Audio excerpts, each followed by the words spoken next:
Good morning, everyone. Good morning, and welcome back. Welcome back to the PorscheCooled Podcast, the podcast where we talk about all things Porsche. Welcome back if you've been here before, and welcome if you haven't. Those of you know me, some of you know me already. My name is Michael Barth. I'm based here in Bahrain at the moment. Originally from Sydney, Australia. That's just a little bit of a quick intro for people who haven't been here before, but basically, we're just Porsche enthusiasts here. We're not experts. We don't sort of pretend to know everything. And I say we, and it used to be we, but today it's a bit of a weird day. I was having second thoughts about doing this podcast, and having second thoughts because my co-host, as he likes to be known by, Steve, is gone. He's gone. He hasn't gone for good. You know this already if you listened to last week's episode and the episode before. He hasn't gone for good. He's on maternity leave. His wife's about to have a baby, so it's a pretty exciting time for Steve. And really, he doesn't have the time at the moment to be sitting here chatting with me, and that's understandable. It's not that he doesn't want to. He just purely doesn't have the time. It's a really busy time for him. So anyway, so Steve's gone for a few weeks. I'm not sure whether or not, and I'm going to get straight into this, and I know some of you are going to be a little bit upset with me about it, but I'm not 100% sure if I'll keep going with the Friday episode for the next few weeks, only because, like I said, Steve's not here. I'm going to be in the middle of, in March, moving stuff here in Bahrain. So everything's going to get a little bit hectic. If you like this episode today, send me a DM on PorscheCooled. If you don't know what PorscheCooled is, that's my Instagram. It's the best one to go to, I guess, for the podcast. But if you go to PorscheCooled, I'm also michael.barth if you want to go to that one. But I've got a few Instagrams. But PorscheCooled is a good one because I know it's related to the podcast. Send me a DM. Tell me if you like this episode. Tell me if you want me to still do these episodes where I'm just chatting with you guys. Like I said, Steve's not here. I did toss up the idea with a couple of people about having a stand-in host with me. I'm not, and this is no offense to the people who I've reached out to, this is no offense to them at all, but I don't really want to, Friday's episode is about me and Steve, so if I do another episode, I think it has to be slightly different. I don't want it to confuse, what the podcast is all about. As you know, on Tuesdays, it's Owner's Stories. And Owner's Stories is, something I've been really, really enjoying. And I know I really do have a backlog of people to record at the moment. I've had so many people approach me, and I know some of you are waiting for me to come back still. And I've said I'm going to record an episode. I haven't forgotten about you, but it really has got to the point where I have so many people, the last week I did 3 people in 1 week. This week, I've been so busy with work and other things, I haven't actually recorded any. I've got a couple of people lined up for the end of the week, so I'll do those, have those chats with those Porsche owners, one in the UK and one in Norway. Actually, I've got 3, one in the UK, one in Norway, and one in Australia. So I will do those recordings. So it's, like I said before, it's a lot of work. I don't mind doing it. I enjoy it. The chat's good. The editing's a bit boring, I have to say. I'm not a big fan of editing podcasts, but I love the chat, and the editing I just do late at night, and I sit here with my cup of coffee or my glass of wine, and I just edit it. It takes me a couple of hours, but, I grumble about editing because I just find editing just a chore.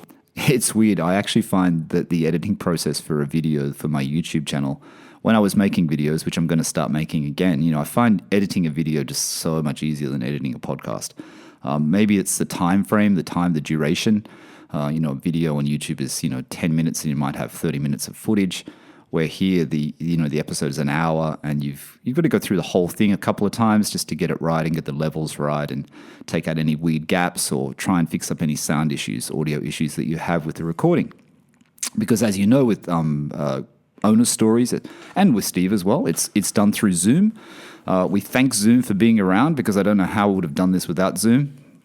But it does have its limitations, but it does also help us at the same time. So that's about it. Like I said, let me know on DM. Send me a DM on PorscheCooled. Let me know if you like these single chats with me. I mean, like I said, I might change it slightly. I haven't had time to think about it this week, and I think that's the problem. And I don't want to let you guys down. I want to give you 2 podcasts a week, but I don't know how to do it. I'm trying to work out how to do it, and I really haven't had time this week to think about how to do it. But I will work it out, and I do apologize for that. It's really bad that I haven't sorted it out because I just want to give you guys 2 episodes a week. But we have the owner's stories, and also with the owner's stories, I don't really want to put out 2 owner's stories a week because I like having the one owner's story. I mean, I could just make Friday's episode another owner's stories, but I like to, I think it's important that each owner has the week for people to listen to it. I know everyone's busy, even though we're still in the pandemic and, some countries are worse than others and all of that. But, I don't want someone to be missed because there's 2 owner stories in a week. I want the week so people have that time to appreciate it, to listen to it, because they're great stories. Everyone that's come on the podcast, I've really enjoyed talking to, similar and different at the same time. And everyone that's coming on owner stories, the one thing that maybe I forget to say at the end of the podcast is that I really, really appreciate it because it is an hour and a half out of your time. The podcast goes for an hour, but we usually have a chat for a few minutes before, and most of the times we chat afterwards. So it's, an hour and 15 to an hour and a half out of your time, and everyone enjoys it. And at the end, most people, I think everyone has said, that was it was really good to talk about Porsche for an hour. So, but you're giving up your time. I really do appreciate it. And like I said, everyone else that's been waiting for me to record them, I'm getting around to it. I will get to you. And the problem is, the list keeps growing longer. So every week I get more and more people. I think I've had another 3 or 4 people this week already approach me to do an owner's story. So I know some of them I haven't got back to yet, but it's been unbelievable. It's been so popular. So what else has happened during the week? So let's start the podcast. Let's just do it as we usually do. I don't have Steve to go backwards and forwards here, but let's just go into our usual format. I just want to thank, as I always do, I want to thank the Patreon, the Porsche Exclusive members on Patreon. I think we have 21 members now. Those members are paying a monthly fee each month. They get to listen to the episode 24 hours in advance, but ultimately, it's supporting the podcast. This podcast is not sponsored. It's not monetized in any way. Patreon is the only form of, reward that we get, apart from chatting to you guys and meeting all my new friends around the world. It just helps us support the podcast. It was really just to buy equipment. That was how I thought of it. It was not as an income, not as anything else. I appreciate every membership from the $2 up until the $10. There's 2, 5, and 10 at the moment. I did tweak that a little bit a few months ago. But if you join PorscheCooled Exclusive or PorscheCooled Exclusive Plus on Patreon, it really helps us. There's also a $2 membership, which you can join too, PorscheCooled Base. So if you go over there, just go over to Patreon, search PorscheCooled. The link is in this podcast as well. Any support is greatly appreciated. So that's where it is with Patreon. Oh, there's one new member actually. And I haven't written it down because I only saw it pop up this morning. So you're going to have to excuse me while I go to my computer. So Lloyd is a new member on PorscheCooled Exclusive. So thank you, Lloyd, for joining. I don't know anything about Lloyd at the moment. I haven't actually messaged him. I will message him later today. And next week I'll mention what he drives if he has a Porsche or he's looking for a Porsche. But thank you, Lloyd. Thank you for the support and thank you for joining PorscheCooled Exclusive. That's fantastic. All right, so that's it for Patreon. And also PorscheCooled owner stories, like I was just talking about.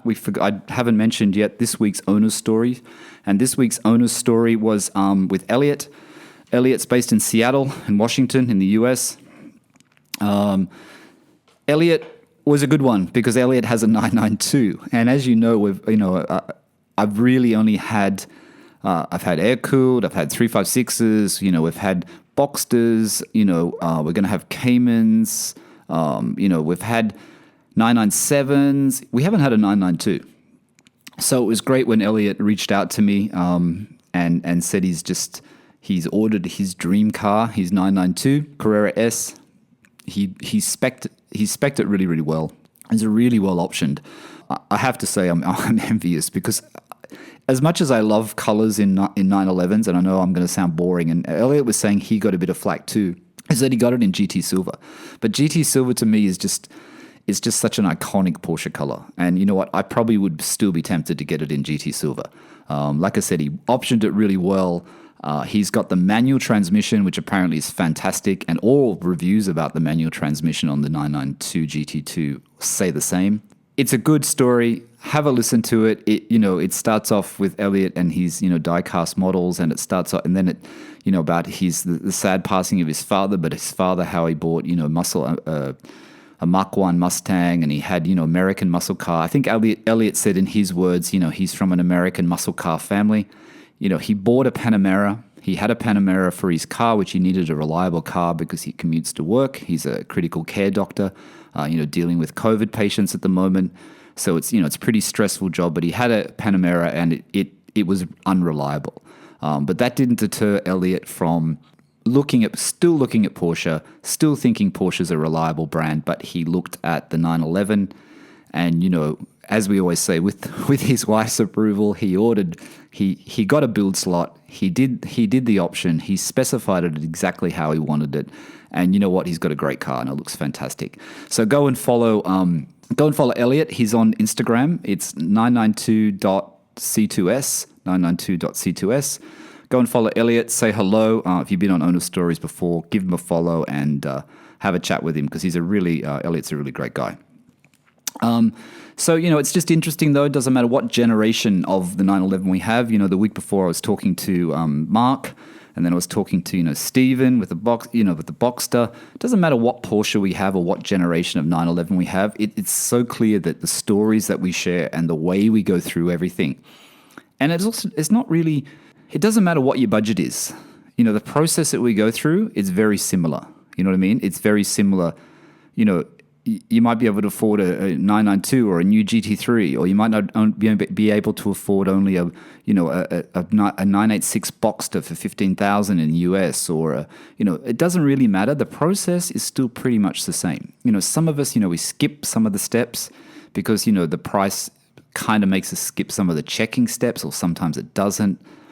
How bad can it be, sort of thing, as Magnus Walker says. But in general, the way we do things is very similar. There's a common thread, and I think that's what's great about Owner Stories, that we all can relate to everyone else's journey, and that's what I like about it anyway. So I wanted to make a little comment because I was listening to Spike's Car Radio. And how they joke about where they're number one. And I know I've had this conversation about being number one with other people, and this is not in boasting PorscheCooled Podcast. This is not in boasting, where we are. But I thought it was quite interesting, the countries. And this is on a thing called Chartable. They have the Apple Podcast stats. And I think other companies do it as well. But you can see the Apple Podcast stats, and you can see where you sit in automotive in Apple in certain countries, like you're number one or you're number 100.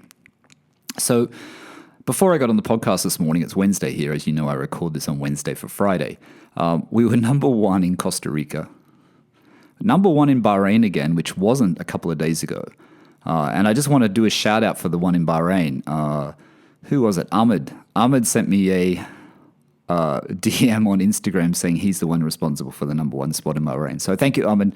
Much appreciated. And thanks for listening from Bahrain. If there's anyone else that listens to Bahrain, send me a DM on PorscheCooled. Tell me that you're in Bahrain.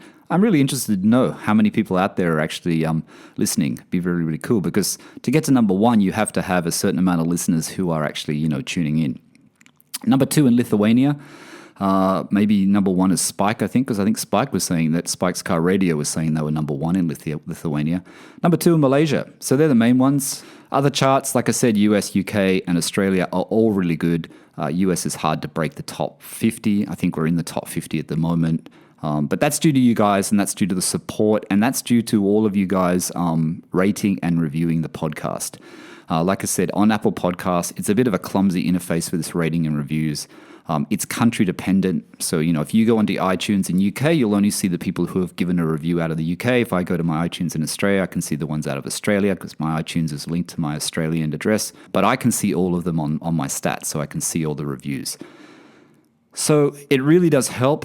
We've had about 100 now, 50, I can't remember. We've had quite a lot anyway of rating and reviews. So if you don't have the time to write a review, just give us a star rating. All these things, it's all this algorithm rubbish that all these social things have.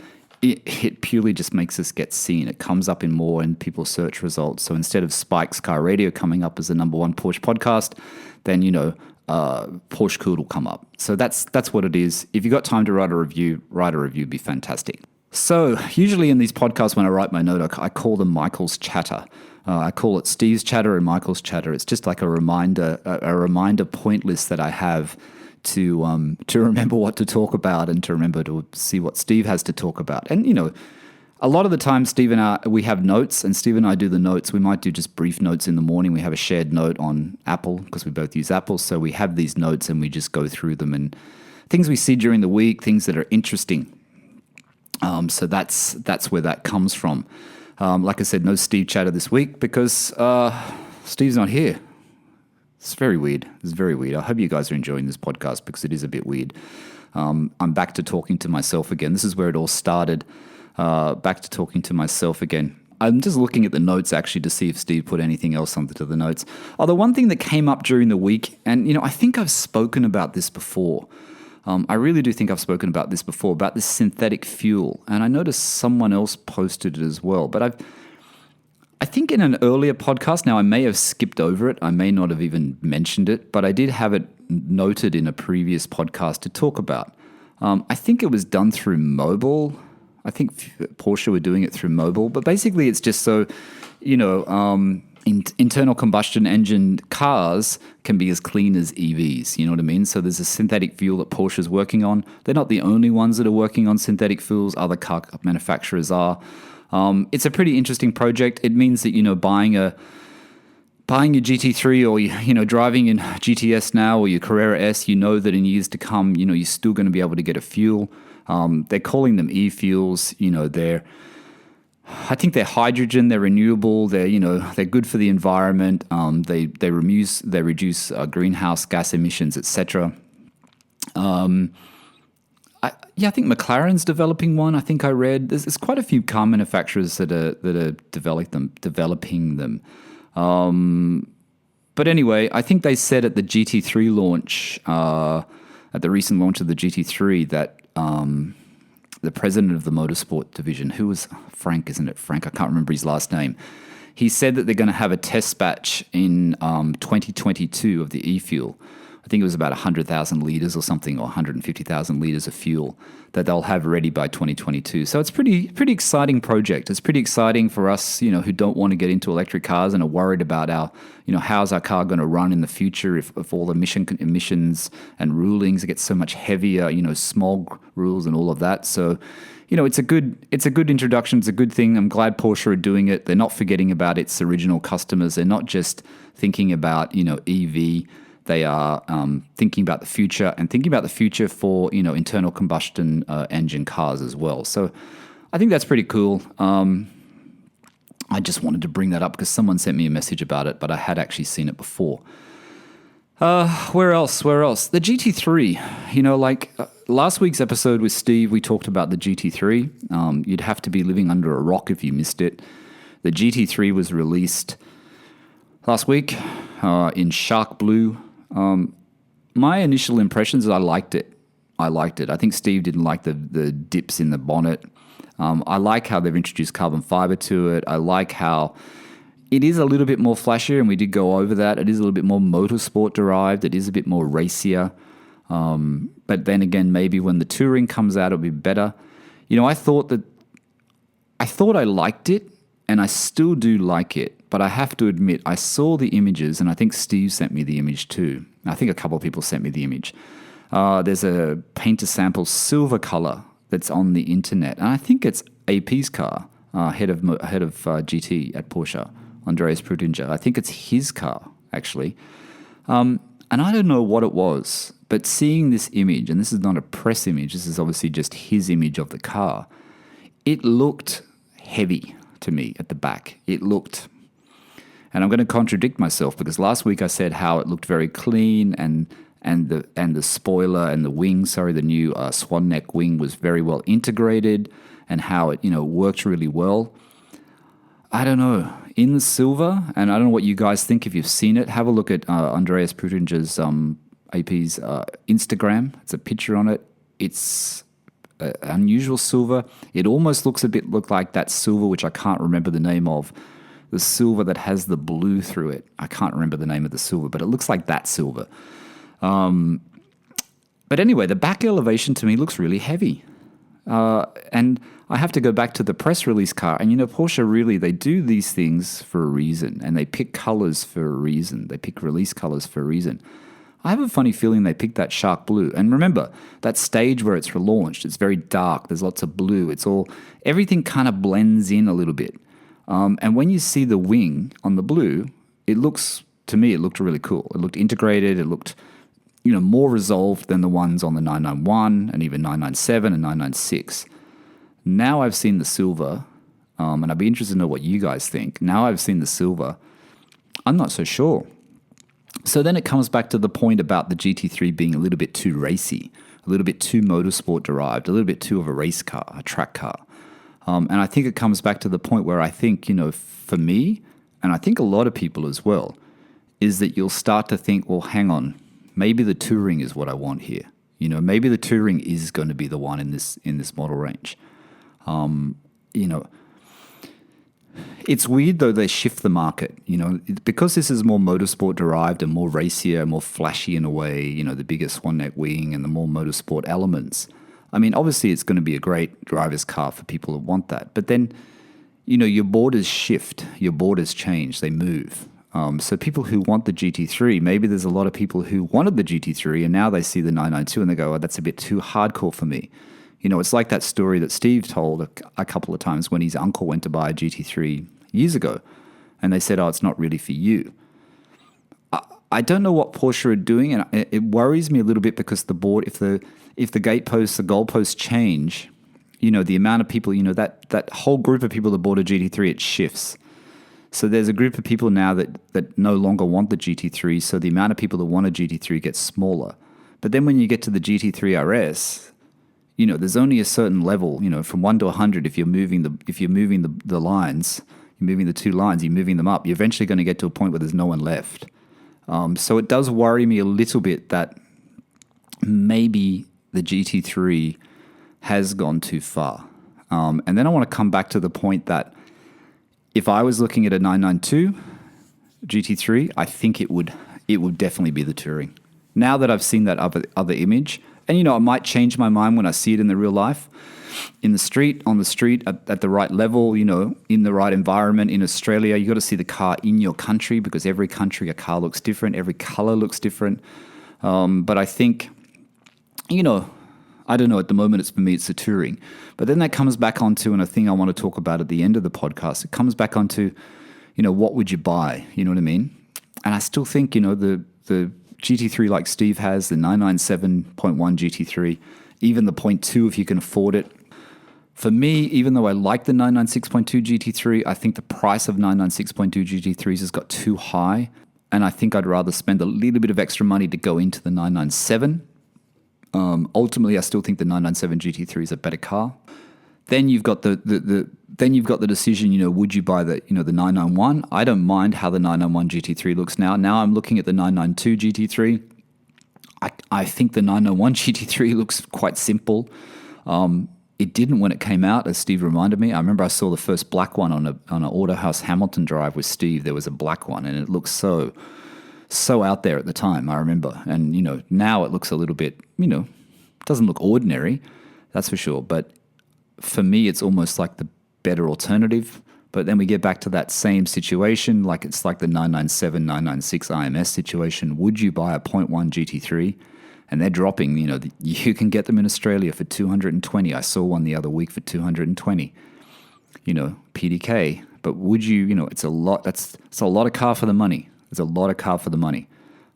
You've got the engine warranty running out after 10 years. So that's 2013 to 2023. So, I think the time to buy them, what's going to happen after that warranty period? I think those prices of 991.1s is going to dive. And I think if it dives, I think even if you have an engine issue, I don't know, I think they could be still a really good purchase, a really good buy. I think it's something to look out for if you want a GT3.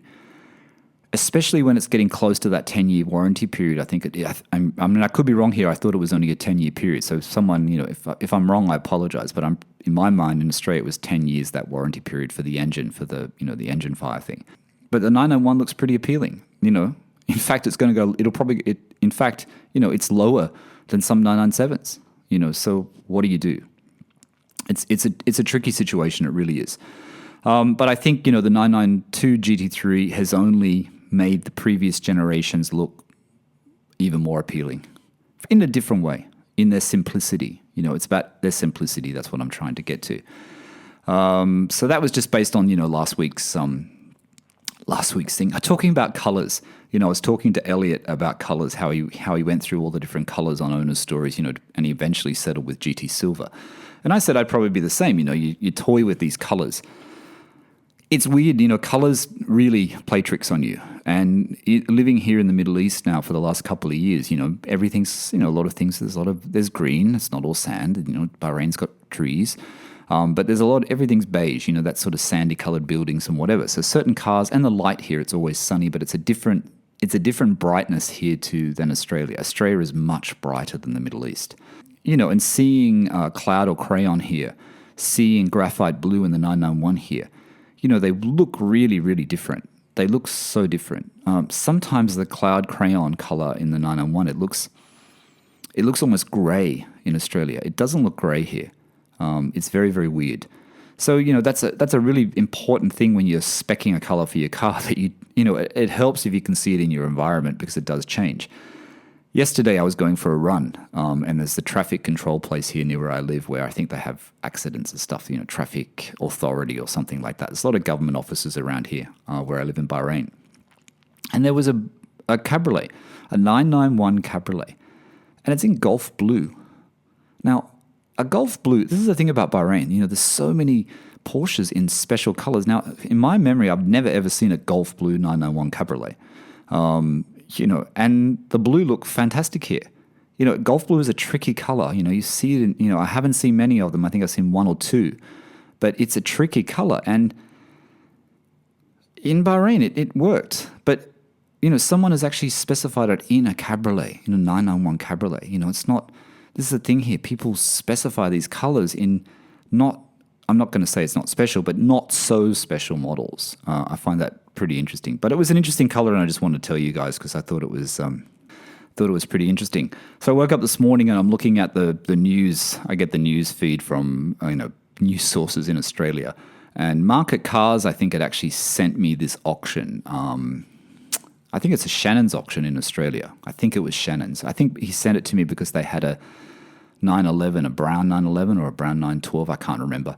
But Mark sends me things every now and again, so make sure you follow him too. He's got a really good channel, and he owns a 356, so that's Mark and Cars. And he also has a podcast as well, so check that out on Apple.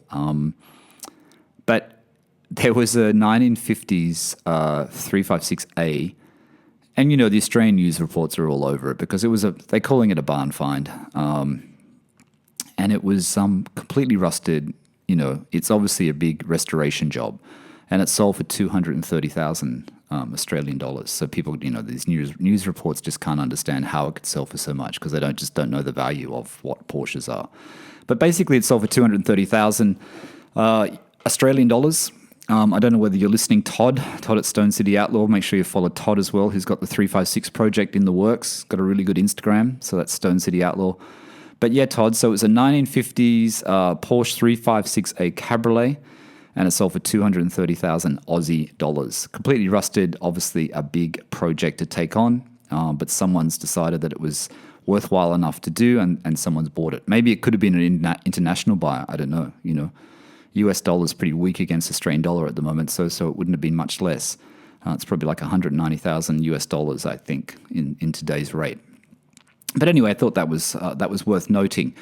The other thing that I just noticed, Gunther Werks, and if you're not familiar with Gunther Werks, they're a California-based like tuner company, and I guess they sort of compete with Singer. They're newer than Singer. They used to be called, I can't remember who's behind it. The company, what's the company called? It's been around for years. I can't remember it. But, they brought the 993 generation where Singer does the 964, Gunther does the 993, carbon bodies. They're bringing the 993 into the new generation, into the new age. I think they built around 25 cars. Let me just see they built and sold 25 cars. And they've done a follow-up to that 993 one that they sold. And it's a 993 base Speedster. And it's pretty cool, I have to say. Just do a search for it. So it's Gunther Werks Speedster. Do a search for it and have a look and see what you think. But they've added a hard they've basically followed what Porsche Speedster is, the definition of a Porsche Speedster. They've added a hard cover over the space formerly occupied by the rear seats. They didn't just chop the roof off and that was it. They basically, and I'm reading an article here if you're just wondering, just reading through a bit of an article. It also redesigned the front bumper. They added new rear lights. They created a deck lid with an integrated spoiler specifically for the Speedster. And most of the body panels, of course, are built with carbon fiber. And that's what makes Gunther Werks pretty cool. I mean, I think I was listening to a podcast with Farah and Spike, Smoking Tire and Spike's Car Radio. And it might have been just Matt Farah, actually. And I think he had the Gunther Werks and he drove it. And basically his point was, yes, it is really good. It is special. But the Singer is just that little bit better. The Singer is more bespoke inside. It's more custom. More so than the Gunther Werks. Now, I don't know whether that's still the case. I think that was a little while ago. Maybe that's changed with the Speedster. But I think price-wise, I think they're pretty comparable between a Singer vehicle design and a Gunther Werks 993. But anyway, they've done a Speedster. It's powered by the 4.0-litre flat six, built by Roth Sport Racing, 435 horsepower, 335 pound-feet of torque. Not really interested in technical details that much. And they're building 25 units of this 993 Speedster, only 25 units. So they did 25 units of the previous car, of the coupe, and they are doing 25 units of a 993 Speedster, their Gunther Werks Speedster. Basically, it's going to cost you, well, they're not telling you how much it's going to cost yet, but the 400R, the previous model, the hardtop, sold for $525,000 US. And I think that's before you add extra things on. I think you find that Singer's base price is about that, but people spend another $200,000 odds. So I think Singer's you don't get out the door for anything under than $750,000 US. So we're talking about top end collectors here. We're talking about people who have money to spare. It's nice to look at. It's nice to see what they're doing. I think they do a really good job. I think they really, they really think about Porsche's history and they look at it, and it's, I think they do a good job. I think them and Singer obviously are something you have to aspire to. I would probably get a Singer first over a Gunther Werks, but if you had a good collection, you would get definitely one of each.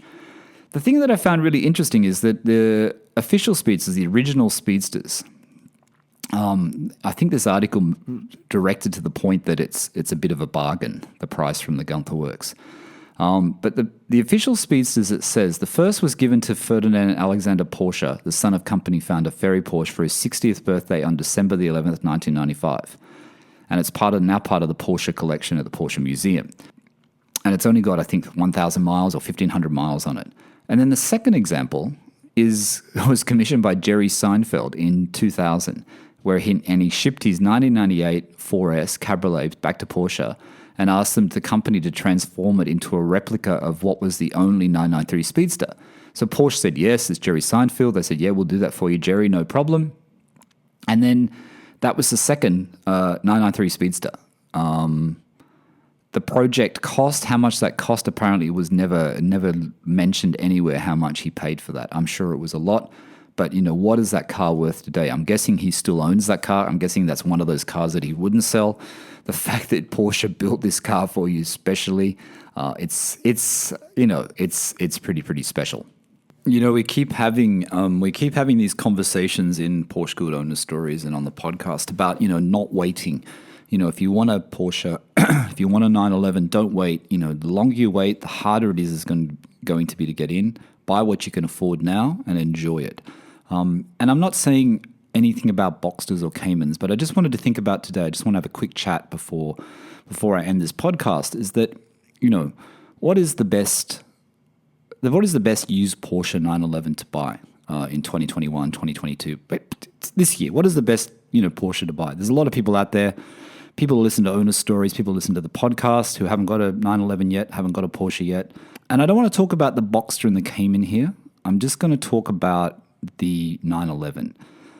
And the reason being is because some people, when they want a Porsche, they want a 911. So say you're come into the market, you want a 911, and I've spoken about this so many times on owner stories. We always get to this point, and you've only got to look at the owner stories, the cars that people have been buying, and some people are buying at a really good budget. Whether or not you're like Nick from the Classic Series or Jack from Sunburnt Lobster, who bought their cars from the US, air-cooled from the US, got them at a reasonably good price, bit of work to be done, they got a bit of patina, they've been loved, the classic car, or whether or not you buy a 996, which is a very popular one at the moment, or whether or not you buy a 997, you pay a little bit more, or you come into the market and you've sold something a little bit more special and you go, hey, I want to spend, my first one is, I can't afford a new GT3, but maybe I want a 997 GT3.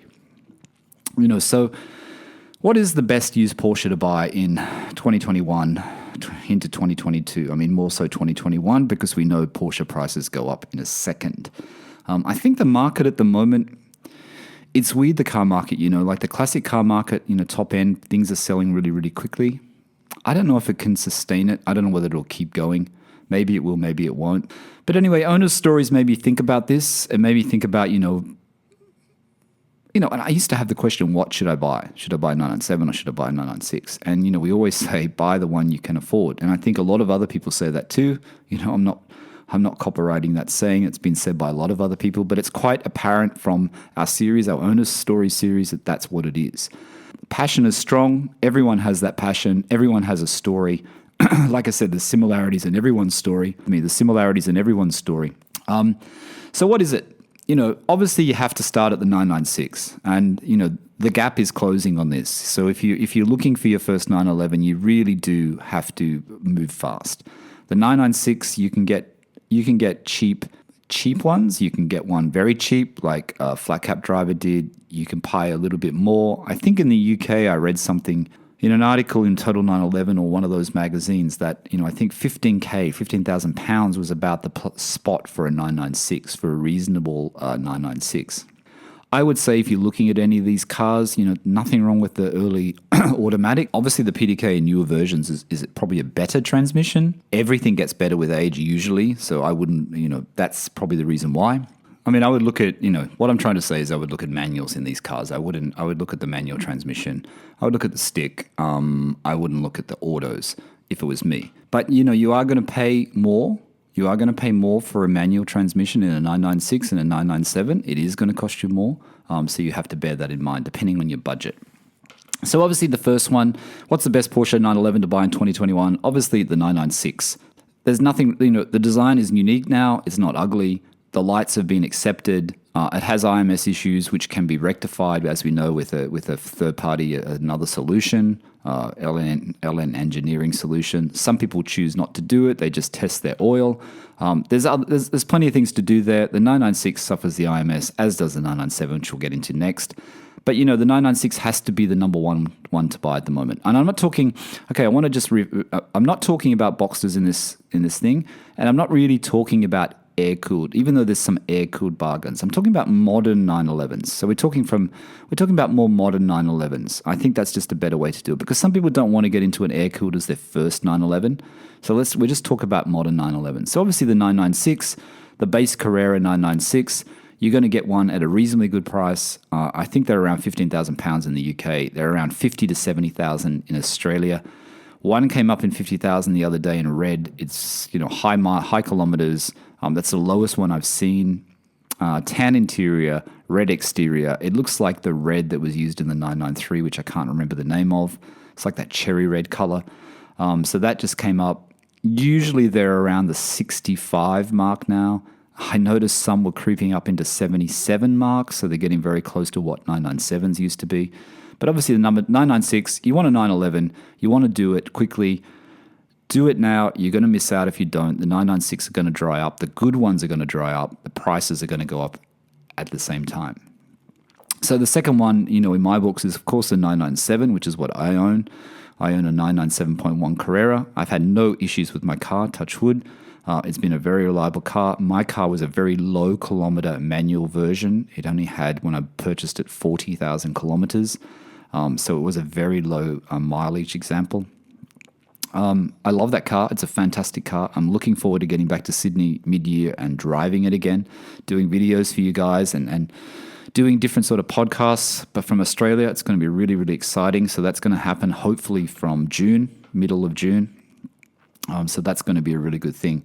But the 997, if you've got a little bit more money to spend, you will have to spend for a manual 997 in Australia. And those of you who are listening for the first time wonder why I'm saying Australia. It's because that's where that's where I come from. That's where my house is. That's where my car is. But I also quote in UK pounds, not so much US dollars, because I also spend a lot of time in the UK. But anyway, 997 Carrera. You can get a Carrera. I think you can get, sometimes they come up for around 80. They're around 80,000 now, Australian dollars, 80 to 90,000. Carrera S, depending on the mileage, you might get one in that range, but more likely they're going to be 90 to 110, 120, I think, at the moment. They've kind of jumped up in price, the Carrera S. I remember when I bought my car, a guy that I used to talk to on Instagram and YouTube, he bought one at the same time, and he bought a Carrera S almost the same time I bought my Carrera. And his Carrera S, his 05 Carrera S, was $10,000 less than my car, and it had probably double the amount of miles. So it's a weird market. I paid more for my car, but my car had lower kilometers, etc., and it was a little bit newer.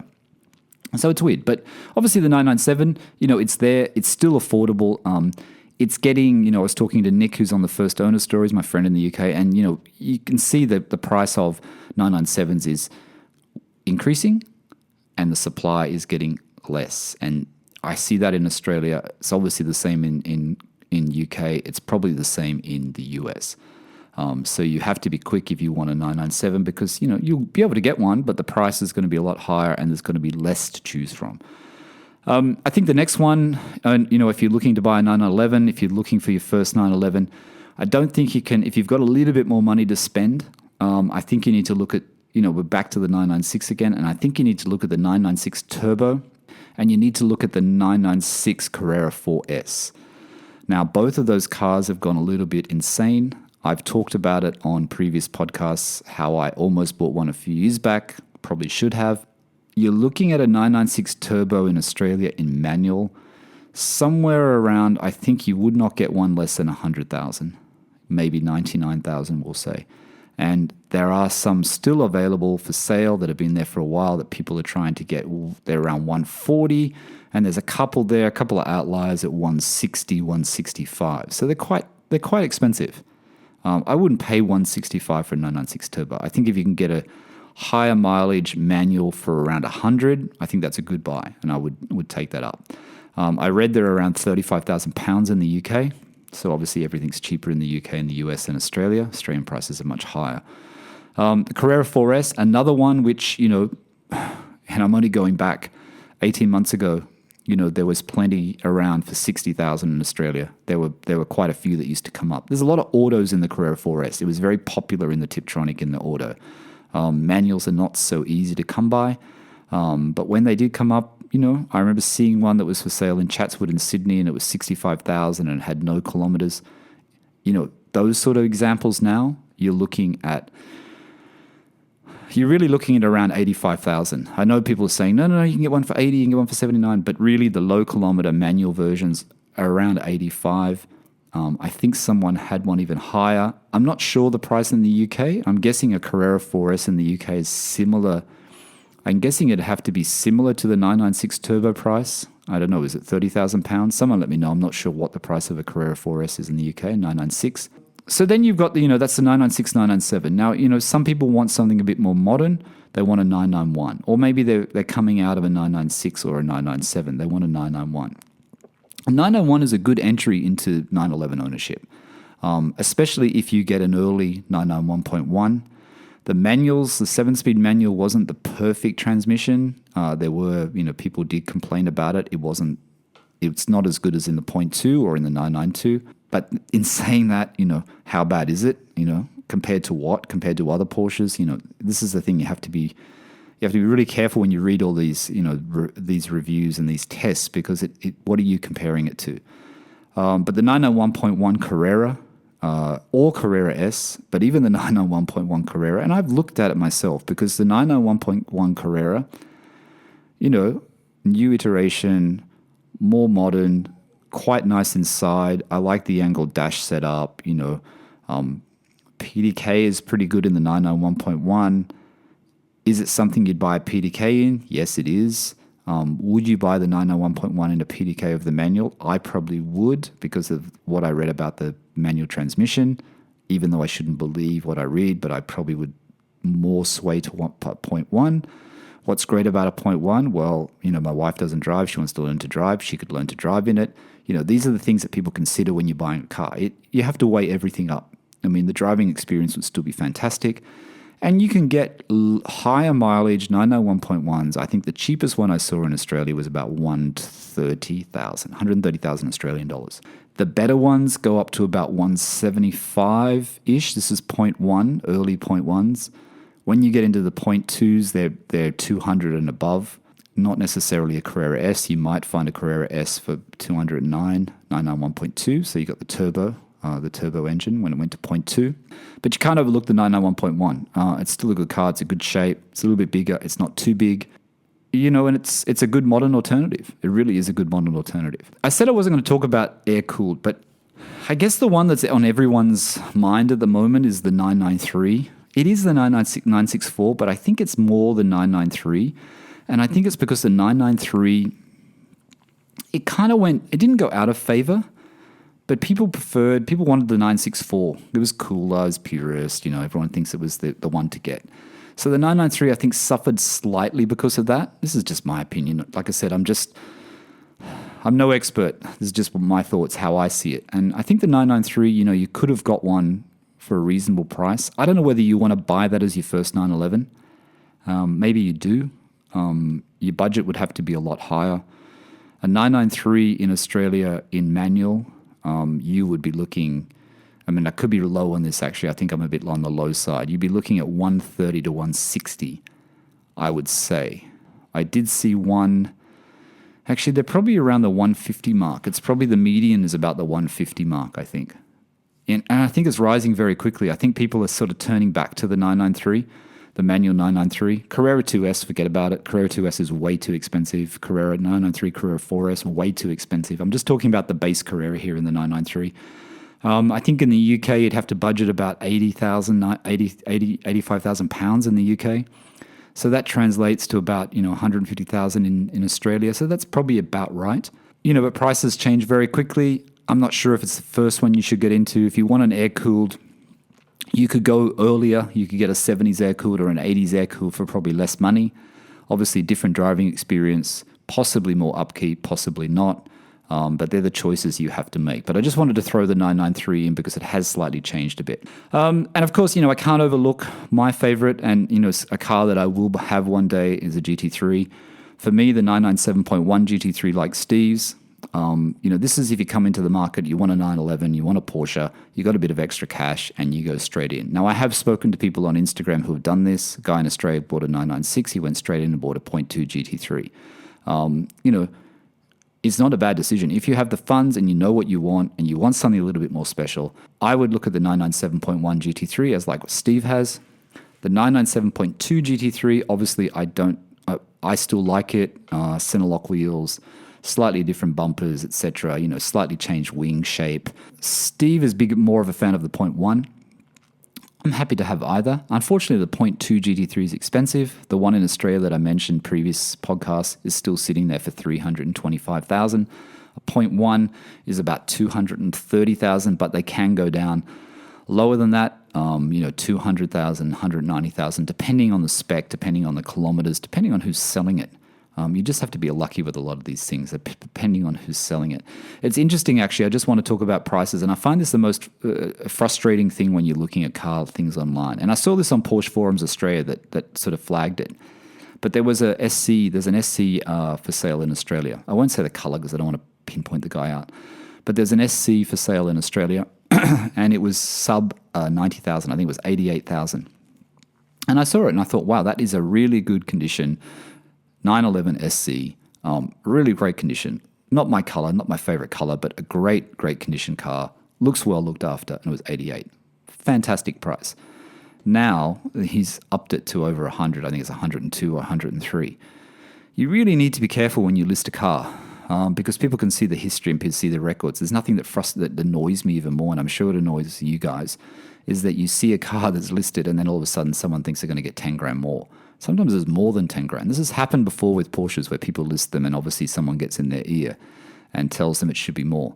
The same thing happened with the 996 Carrera 4S. I think it was listed for about 87,000 or 89,000 and then they put it up to 99,000. If you're watching these things and you get you get the email notification or whatever, the SMS notification, you can see when these prices change. It's not a really good selling strategy to list it and then put the price up. If you're going to sell a 911 or sell any car, you should just sell it at the price and not change that price unless it goes down. All right, so 997.1 or 997.2 GT3, absolutely. I just wanted to throw this in. Then you've got the other ones, the crazy cars. And, this is not really, this is not really how we talk about things on the PorscheCooled podcast. It's about more of, everyday people. And, to me, the 991.1 GT3 RS is not an everyday person. If you're buying that car, you have a lot of money to spend. You want something hardcore. In saying that, I like the 991.1 GT3 RS. It's a great car. It's about 330 to 380,000 in Australia. I think they're about 150 odd thousand pounds in the UK. I would look at the 0.1 GT3 RS under the 0.2 because the 0.2 is still too expensive, especially in the Australian market. I mean, these are the cars you look at. It's like I said, it's not really our story. It's not really my story. It's something we maybe aspire to. But I just wanted to sort of touch on 911s in this episode that, that from the questions that are reached out and from what people are buying. And obviously the 996 and 997 are the two key ones that people are picking up at the moment, more so than air-cooled. And like I said, I'm not talking about Boxsters and Caymans in this. I just want to keep it purely at 911s because there are people who are buying, Boxsters and Caymans as well. But I just want to keep it towards 911s. But obviously, if you've got a lot more money and you want something hardcore, or maybe you've just got a normal family car and you want something hardcore, obviously the 991.1 GT3 RS is kind of the pinnacle. And I think that's about it. I mean, obviously, I'm not going to talk about the 911Rs, the Tourings, the Speedsters, the GT2 RSs, because the price just gets way too high. We're talking about everyday, the way to get into Porsche, your first Porsche, and which one should you buy. And I think from the GT3 down to the 996 Carrera, there's a lot of choices there. I mean, you could throw an air-cooled in. I haven't talked about the 964 because I think the 964 prices have gone up like about another 10, 15% in the last few months. 993 is probably going to be the same, so that'll probably have to shift. But, don't overlook the 991.1. Don't overlook the 996. You can still find a bargain if you look hard enough, but just don't leave it too long. Get into your Porsche now. Enjoy it. Drive it. Once you've got it, then you can think about getting your next one or adding to it with an air-cooled, which is what we all do. As soon as we get our new car, we're back onto the classifieds. We're back online searching for our next 911. All right, guys. I think that's about it today. I hope you made it through to the end. If you're still here, thank you. Like I said, it's a bit weird without Steve here to do our little banter and go backwards and forwards. I always love having my weekly chat with Steve, so it's kind of odd for me as well. This is the time when I catch up with him.